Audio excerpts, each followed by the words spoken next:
On the weekend, a little bit of a tale of two different halves.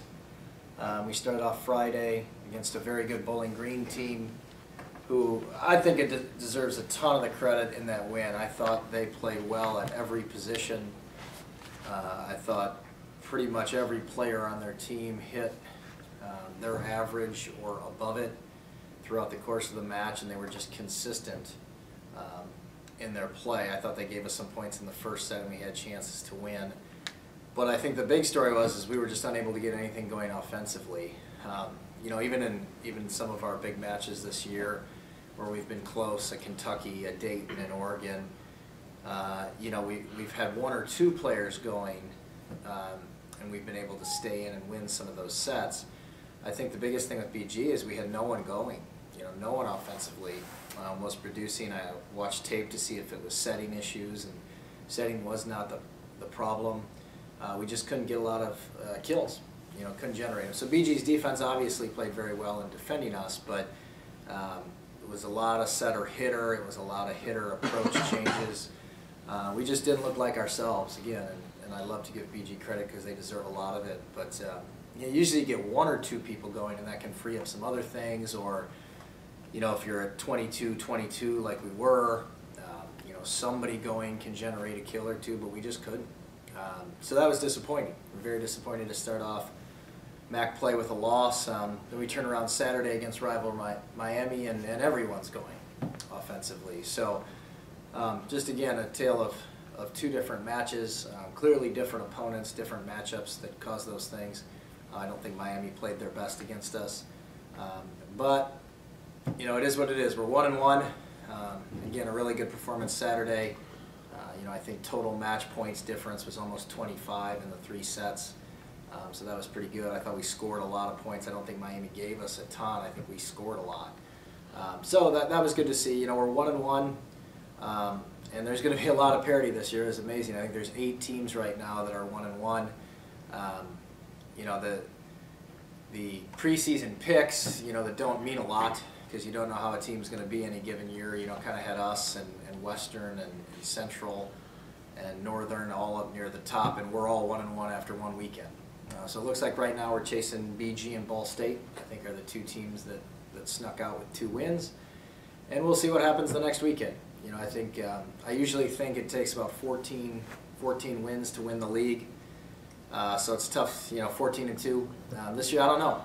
I don't know if it's, we'll see in a couple of weeks if 14-2 is realistic for anybody, including us. I think so, I hope so. I hope we can go into each weekend with a chance to get 1 and 2 wins, but I don't know. We're still kind of evaluating against each other now. We all play different preseason schedules, so it's hard to tell who is really good, who's going to be the best team, or if there is a best team. It might just be a revolving door. You might go 2-0 one weekend, 0-2 the next. We'll find out. But looking forward to it. Our team is excited to be in the race and the hunt of MAC play now. We got Kent State coming in Thursday, Eastern Michigan Saturday. Both those teams are 1-1 as well.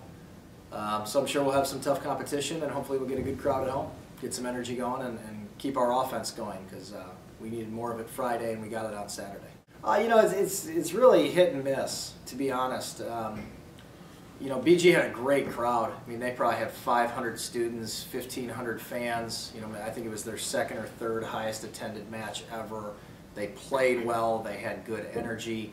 Our home opener versus Kentucky, we had 3,300 fans, and we came out 2 energized, and I think net 3 times or something in the first ball. So you never know how you're going to react at home, but versus on the road. Sometimes you go on the road and you play really well. We have years, this year the tough part of our schedule, every year there's going to be a tough part. This year our tough part is the last 2 weekends are on the road, and then the MAC tournament, of course, is also 4 hours away. So this year we start on the road, but now we get 4 in a row at home. That's nice. We got to end with 4 in a row on the road. It's just kind of pick your poison. We've had years where I think we've had 5 out of 6 on the road in the middle. But yeah, it's tough to start MAC play on the road, but I'd probably rather start on the road and end at home if I had a pick. But this year we're starting on the road and ending on the road, so we got some middle stretches in there. Yeah, we know it's a big rivalry. Our team has played really well 6 times in a row against them.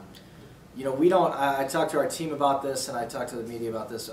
In all honesty, I don't know if we're great at this rivalry in terms of we don't have a ton of in-region kids. You know, we've got seniors, Pittsburgh, North Carolina, Rochester, New York. We've got sophomores, Houston, Chicago, Indy. I don't know if they really understand the rivalry Ohio-Miami, especially as underclassmen, and they kind of start to get it as upper. You know, in 08 and 09, we kind of had some slugfest with those guys, but we haven't seen much of that since. So it means a lot to me. I mean, I know Miami's a huge rival for our school. It means a lot to our community, to our fans. The team is starting to learn the importance of it. You know, they pick a year if they realize how much these two schools don't like each other. But we're glad to play well against them, and you know, more importantly, to get a MAC win and a MAC win on the road, because those might be really hard to come by this year. I thought we refocused well after not playing well on offense Friday night. I thought we came back in. I talked to a couple of the players about what my expectations were of them, and how we might have to change our culture a little bit from one day to the next based on what they give, either at practice or in play. Just how they're communicating on the court. You know, I'm not out there. You know, so when things aren't going well, what is being said? And we're just trying to work on that. And it's going to be a work in progress. You know, we're not. We didn't go from not being able to score to flawless overnight. It just looked that way. So we'll hope we keep getting better at the little things. And there's a whole lot of things that I probably don't even know going on out on the floor that we need to be better at as well. A little bit of a different week this week with Thursday, Saturday. Which I kind of like. So I feel like we have a little bit more time to prepare for each team, but it really doesn't mean that. So we'll dive into those guys today. We're going to continue to focus on getting better ourselves. You know, in particular, offense, we've got to get setter, hitter, passing. We've got to get firing on all cylinders if we want a chance to win this thing and to win any of these games this weekend. I think we have some depth. I do. You know, I've thrown some kids in the last 2 weeks who have been playing really well at practice, and I thought, you know, there's sort of a chance if somebody isn't playing well. You know, it's tricky. It's very difficult in this profession and when coaching a collegiate program. You know, when is the right time to give somebody else tries? You know, if somebody's struggling and you're winning, do you want to mess with winning? If somebody's struggling and you're losing, it's probably an easy time to make a switch. If somebody's been practicing really well and somebody else is just doing average, can you give them a chance? I mean, I think we've got a couple kids not in our starting rotation that are competing for jobs every week, and if a starter isn't performing, I want to give those guys chances. It's just a matter of when. You know, and then the other side of that is you want to give kids chances, but you don't want to hurt the confidence of your other kids. So how do you balance that? And I talked to the team about that actually on Saturday. It's you know, you believe in all of them, but if somebody's having an off day, give somebody else a chance. And we know and we believe that you will come back and play well later. You know, we just got to give some other kids some chances. So I like that our team can step in and play a little bit. We've had some really good performances off the bench this year, and we'll need and hope that continues.